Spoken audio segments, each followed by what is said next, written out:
Thanks for watching this video from the Bible Fulfilled. My name's Alex Polyak. I am the director of the Bible Fulfilled. And today I am going to talk about whether or not the disciples were confused in the Olivet Discourse. Some commentators try to get around the second coming timing indicator in the Olivet Discourse by saying that Jesus's disciples were confused. I don't think there's any validity to that. So that's what I'm going to try to show in this video. By the way, I want to give credit to Don Preston's excellent book called Watching for the Parousia, Were the Disciples Confused? Some of the information in this video is from his book. So I just want to, give credit to Don Preston. It's a really good book. It's called Watching for the Parousia, Were the Disciples Confused? So just wanted to give credit to Don Preston. Okay, so were the disciples confused in the Olivet Discourse? To start with, Jesus gave the Olivet Discourse about a week before his crucifixion. So it was in approximately the year AD 30 or AD 33, roughly in that time period. The Olivet Discourse begins with Jesus' disciples commenting on the beautiful temple, to which Jesus responds in Matthew 24, verse 2, "Assuredly I say to you, not one stone of the temple, not one stone shall be left upon another that will not be thrown down." Then the disciples asked Jesus, "Tell us, when will these things be, and what will be the sign of your coming and the end of the age?" That's verse 3. Then Jesus responds by, describing the various precursors that would happen, like false messiahs and wars and rumors of wars and famine, earthquakes, abomination of desolation, tribulation, all this kind of stuff. Then Jesus says in verse 29, still in Matthew 24, he says, "Immediately after the tribulation, the sun will be darkened, the moon will not give its light, the stars will fall from heaven, and the powers of the heavens will be shaken. Then they will see the Son of Man coming on the clouds of heaven with power and great glory." And then Jesus finally answers the disciples' timing question by saying, "Assuredly I say to you, this generation will by no means pass away till all these things take place." That's Matthew 24, verse 34. So Jesus was basically saying that the Son of Man would come on clouds within a generation. By the way, a generation refers to about approximately 40 years, and you can see this in Hebrews 3, verse 8 to 10, or Numbers 14, verse 30 to 34, and Nehemiah 9, verse 21. So look those passages up if you're interested, but a biblical generation basically refers to about 40 years. Okay, so Jesus was basically saying that the Son of Man would come on clouds within a generation, or within about 40 years. Keep in mind, Jesus said that in approximately the year AD 30, so 40 years would be around the year AD 70. Now, let's be honest, if the second coming was not involved, I don't think Christians would have any problem with what Jesus said here. I mean, as far as understanding what he said. But because of all the deep-seated, traditions about the second coming and exactly what it entails, many Christians try to get around this passage. And one way they do that is by saying that the disciples were confused. Postmillennialist Kenneth Gentry, for example, wrote an article called "Another Confused Disciple," and he said, "I and many scholars believe that they," the disciples is who he's referring to here, "so I and many scholars believe that the disciples were in fact confused when they asked Jesus, 'Tell us, when will these things happen? What will be the sign of your coming and the end of the age?' We believe that in this question, they erroneously associate the destruction of the temple historically with both the second coming and the end of the age, i.e. the second coming, which brings about the end of history." End quote. So Gentry basically says that the disciples were confused by linking the, or I should say associating the destruction of the temple with the second coming and the end of the age. That's what Gentry basically says. The reason Gentry is trying to prove disciple confusion, of course, is that he knows full well that if the disciples' questions were in fact lucid, then that would mean the second coming and the end of the age had to have happened when the temple fell in AD 70. End of discussion, game over, futurism collapses. By the way, if you're not familiar with the term futurism, futurists believe that the second coming is a still future event. Preterists, on the other hand, believe that the second coming happened in AD 70. So Gentry knows that if the disciples' questions in the Olivet Discourse were in fact lucid, then the second coming and the end of the age all happened, when the temple fell in the year AD 70. It's all the same event, or at least it's all tied to that destruction of the temple. I'm not saying it's the same event, but it's all tied to that destruction of the temple, which happened in the year AD 70. So were the disciples confused, as Gentry claims, or is it Gentry who's confused? My first point is this. The context of the Olivet Discourse shows that the disciples were not confused. As I already pointed out, the Olivet Discourse begins with Jesus' disciples commenting on the beautiful temple. And this is in Matthew 24, verse 1, to which Jesus responds, "Assuredly I say to you, not one stone will be left upon another that will not be thrown down." And then in verse 3, they ask, "Tell us, when will these things be? What will be the sign of your coming and the end of the age?" And this is verse 3. Now, the reason why the disciples automatically thought coming of the Lord after Jesus had mentioned the destruction of the temple is that to a biblically literate Jew in that day, which the disciples clearly were, as their many Old Testament citations show. So to a biblically literate Jew in that day, such a judgment or destruction, like the destruction of the temple and the destruction of Jerusalem, that equated to a coming of the Lord.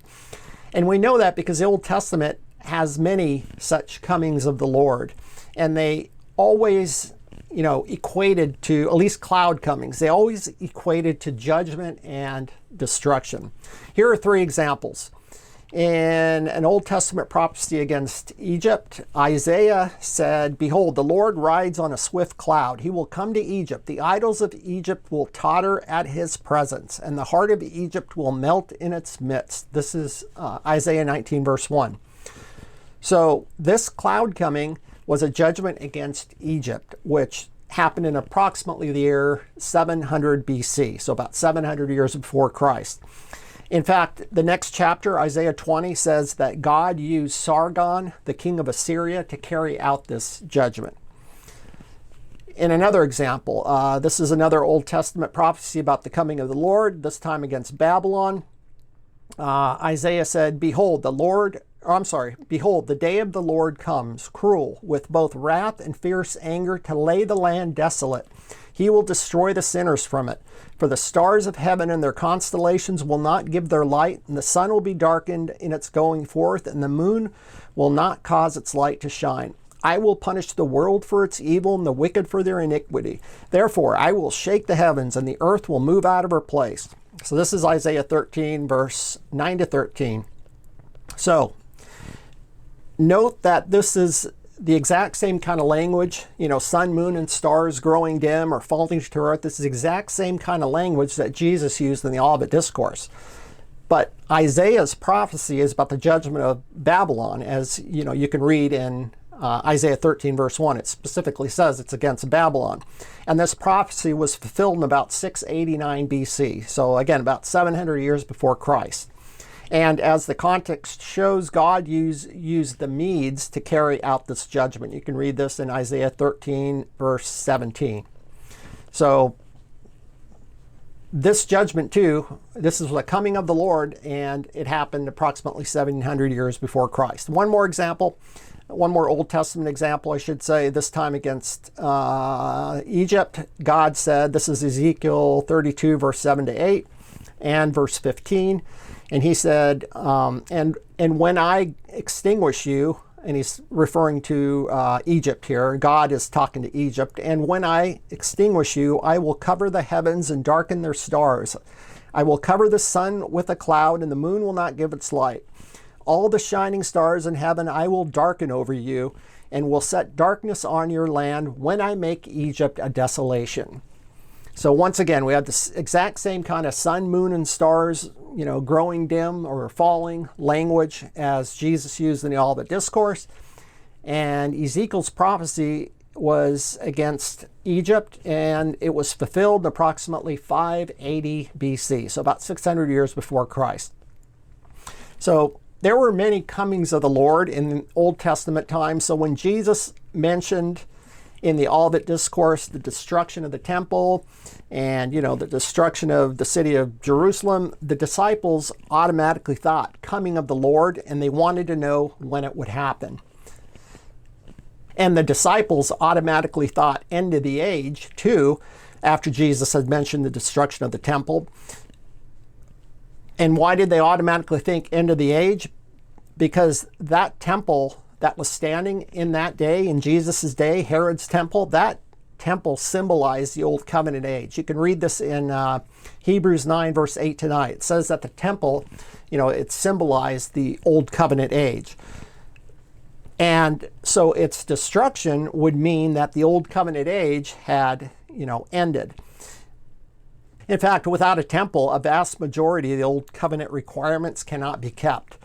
According to Jewish tradition, without a temple, only 77 positive and 126 negative commandments can be observed out of 613. Without a temple, I mean. So this is why when Jesus mentioned the destruction of the temple, the disciples automatically thought end of the age, and they wanted to know when it would happen. So when Jesus mentioned the destruction of the temple, the disciples automatically thought end of the age and coming of the Lord, and they wanted to know, when it would happen. That's why they asked, tell us, when will these things be? As, in Matthew 24, verse 3. Then Jesus listed all the precursors, again, like I mentioned, wars and rumors of wars, false messiahs, great tribulation. And then he said it would all happen within this generation. Here are Jesus' exact words. Assuredly I say to you, this generation will by no means pass away till all these things take place. This is Matthew 24, verse 34. So the disciples' questions and Jesus' answer fit together perfectly. Jesus was answering the exact question that they asked. Moreover, this event happened exactly when Jesus said it would, within a generation or about 40 years. In fact, by the year 𝗕𝗢𝗨, exactly 40 years after Jesus gave the Olivet Discourse, the city of Jerusalem and the temple were destroyed. According to the first century historian Josephus, 1.1 million Jews were killed, another 97,000 were taken into slavery. So Jesus came on clouds of judgment just like he predicted. And the Old Covenant age of animal sacrifices and dietary restrictions and Sabbath keeping, all those ceremonial aspects of the Old Covenant officially ended then too, when that temple was destroyed. So the disciples' questions and Jesus' answer fit perfectly, like hand in a glove. Nothing in the context suggests that the disciples were confused about anything. By the way, there is biblical and historical evidence for all those things Jesus, prophesied about in the Olivet Discourse, like false messiahs and the abomination of desolation, great tribulation, all this kind of stuff. I don't have time to get into it in this video, but if you're interested, check out my book called The End is Here, How the New Testament's Prophecies Were Fulfilled. I show how, those events in the Olivet Discourse were fulfilled. They were all fulfilled in the first century prior to and including the destruction of Jerusalem in AD 70. I also have a video about this too, and I'll put the link to that video in the video notes below. So you can check that out if you're interested. So the context of the Olivet Discourse and the disciples' questions were quite lucid. There's no indication that they were off on anything. I mean, the context fits their questions perfectly. That's point one. Now, point two. There is not one word said about disciple confusion anywhere in the context of the Olivet Discourse. Now, Kenneth Gentry attempts to prove confusion by citing previous unrelated examples of disciple confusion. For example, Gentry mentions Matthew 16, verse 21 to 23, where Jesus had on a previous occasion corrected Peter for suggesting that Jesus would not have to suffer and die. This is when Jesus said to Peter, "Get behind me, Satan." So it's true that the disciples were confused at other times, but none of Gentry's examples that he cites, he gives like 3 or 4 examples, none of these examples have anything to do with the disciples' state of mind in the Olivet Discourse. They are completely unrelated examples of previous, times of confusion.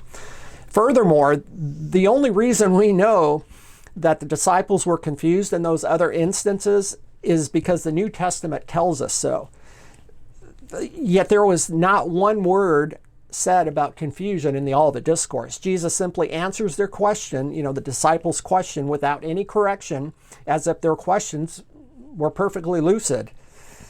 Had the disciples been confused, Jesus surely would have called them out on it, just like he had done in previous occasions. In that example I just mentioned a second ago where, Peter told Jesus that he would not have to suffer and die, Jesus called him out on it. He said, "Get behind me, Satan." So that's why we know he was confused, because, the context tells us so. Jesus called him out on it. But there's nothing like that in the Olivet Discourse at all, because the disciples' questions made perfect sense. So there's absolutely no evidence of confusion. In citing those unrelated examples of disciple confusion, I think Gentry is purposely trying to muddy the eschatological waters in order to create doubt about the straightforward statements in the Olivet Discourse. However, Gentry is doing that at the expense of the apostles' overall credibility. Gentry's hermeneutic, or method of biblical interpretation, casts a dark cloud of uncertainty not only upon the disciples' statement in the Olivet Discourse, but it casts a dark cloud upon everything the apostles said all through the New Testament. Maybe the disciples were just as confused about seeing Jesus after his resurrection. Who knows? Using, Gentry's cloudy hermeneutic, skeptics of Christianity would no doubt love Gentry's method of biblical interpretation. By the way, I think this was one of those points that Preston makes in that book, Don Preston makes in that book I mentioned earlier.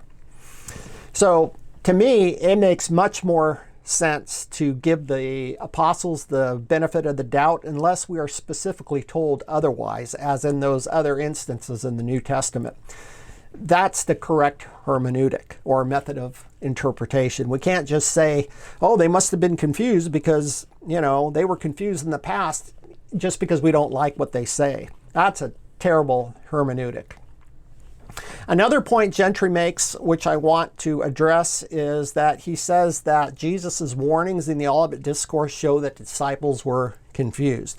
For example, Jesus told the disciples, "See that you are not misled," in Matthew 24, verse 4.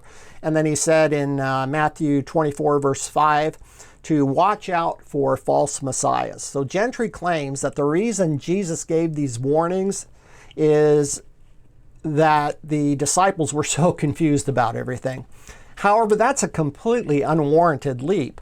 I think Jesus was trying to keep the disciples from getting confused. Jesus knew he would not be coming back right away, for another 40 years, and he didn't want the disciples getting misled during this time period. So he gave the disciples a specific list of precursors to watch for, like false messiahs, abomination of desolation, tribulation, all that kind of stuff. And he gave that list precisely so that they would not get confused. They could watch for those things. And when those things started to happen, they would know that the coming of the Lord is near. So I don't think either of Gentry's arguments work at all. Nothing in the context suggests that the disciples were confused. Point 3. We can also be confident that the disciples were not confused in the Olivet Discourse because their questions about the destruction of the temple and the end of the age, in Matthew 24, verse 3, match perfectly with what the Old Testament prophets said would one day happen. For example, Daniel had prophesied that the temple would one day be destroyed. And you can read this in Daniel 9, verse 26. And then he prophesied about the time of the end also in Daniel 12, verse 4 and 8. But isn't this the exact same thing Jesus' disciples asked about in the Olivet Discourse? They asked about the destruction of the temple and the end of the age, right? They asked about those specific things. So the disciples were not confused about anything. The questions they asked match perfectly with what the Old Testament prophets said would one day happen. Furthermore, not only do the disciples' questions in the Olivet Discourse match perfectly with what Daniel prophesied would happen, but Jesus answered the disciples' question by specifically saying that he was citing Daniel's prophecy. And you can read this in Matthew 24, verse 15. Jesus said, "Therefore, when you see the abomination of desolation spoken by Daniel the prophet standing in the holy place, whoever reads, let him understand. Then let those who are in Judea flee to the mountains." This is Matthew 24, verse 15 and 16.